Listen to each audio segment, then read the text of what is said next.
हमारे चैनल को लाइक कीजिए, सब्सक्राइब कीजिए और शेयर कीजिए और हर रोज देखिए ऐसी ही अच्छी अच्छी कहानियाँ।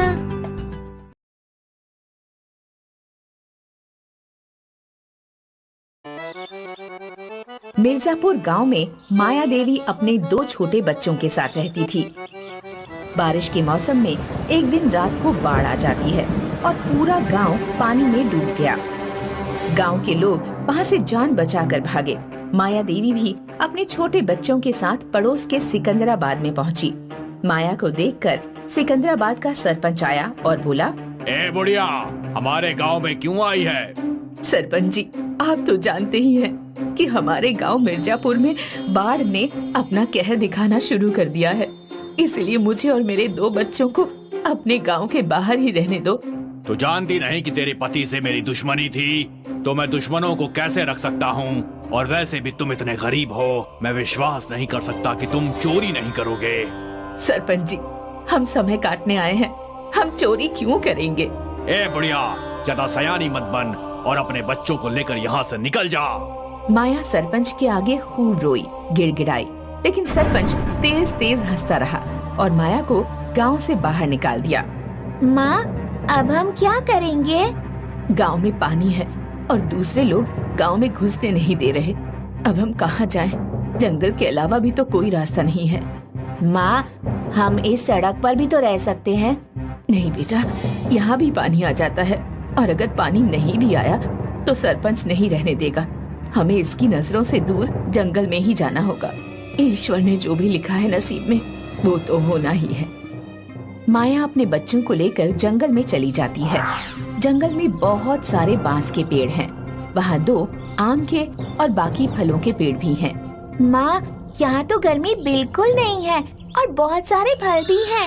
अब हम यहाँ पर पेट भर के खा सकते हैं और आराम से रह सकते हैं।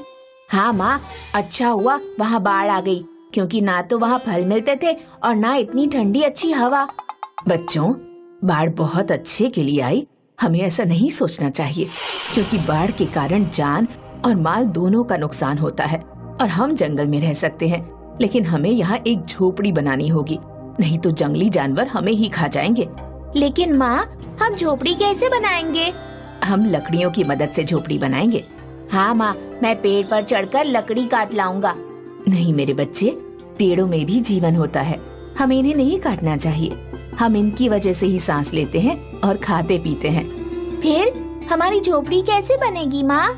वो सामने देखो, वहाँ पर कुछ सूखी लकड़ियाँ पड़ी हैं, हम उनसे अपनी झोपड़ी बनाएंगे। माया अपने बच्चों के साथ लकड़ी इकट्ठा करना शुरू कर देती है और कुछ घंटों की मेहनत के बाद वो पर्याप्त लकड़ी इकट्ठी कर लेते हैं। देव नदी की तरफ झोपड़ी के लिए फूस लेने चला जाता है। देव, अकेले वहाँ मत जाओ, पहले लकड़ी से झोपड़ी बना लेते हैं, बाद में फूस ले आएंगे। देव उसकी कोई बात नहीं सुनता और फूस उठाने चला गया। तभी देव की चीख निकली, क्योंकि उसे सांप ने काट लिया।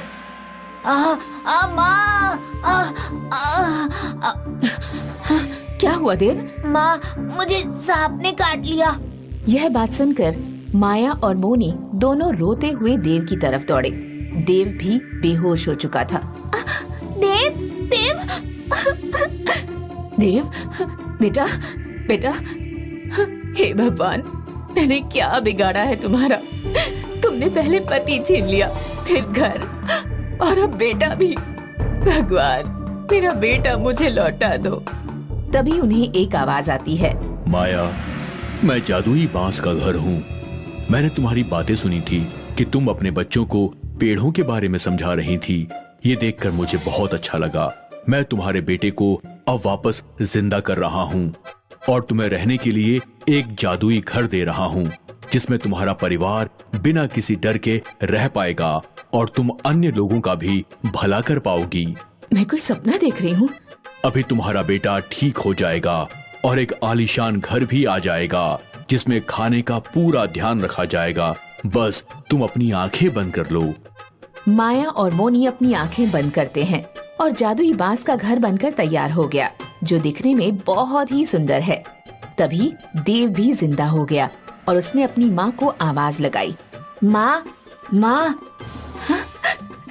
देव, तू ठीक है? हाँ माँ, मैं तो सोया था और आपने तब तक इतना अच्छा घर बना दिया। घर? तीनों पीछे देखते हैं तो वो भी हैरान रह जाते हैं क्योंकि वहाँ बांस का जादुई घर है। वो तीनों जल्दी से घर के अंदर जाते हैं। अंदर से वो घर नहीं, महल है। देव और मोनी को वो घर बहुत पसंद आता है। वो वहीं रहने लगे और खूब फल खाते। इसी तरह तीनों रहने लगे। माया और उसके बच्चों के कुछ दिन आराम से बीत गए। फिर उन्होंने एक दिन देखा कि सरपंच भी बाढ़ से बचकर जंगल में भाग आया है। माया, मुझे माफ कर दे और मेरे परिवार को अपने घर में रख ले। माया, मुझे माफ कर दे। माया, आपने हमें अपने गांव में नहीं आने दिया, हम अपने गांव में क्यों आने दे? बेटा, मुझे माफ कर दो। कोई बात नहीं सरपंच जी, आ जाइए घर में। सरपंच ने जैसे ही अपने परिवार के साथ घर में कदम रखने की कोशिश की, जादुई घर ने उसको बाहर फेंक दिया और बहुत तेजी से जंगल में भी बाढ़ आ गई, जिसमें सरपंच और उसका परिवार भी बह गया। लेकिन जादुई बांस के घर को कुछ नहीं हुआ, वो सही सलामत रहा। कुछ दिन में बाढ़ का कहर शांत हो गया और माया अपने बच्चों के साथ जंगल में ही रहने लगी।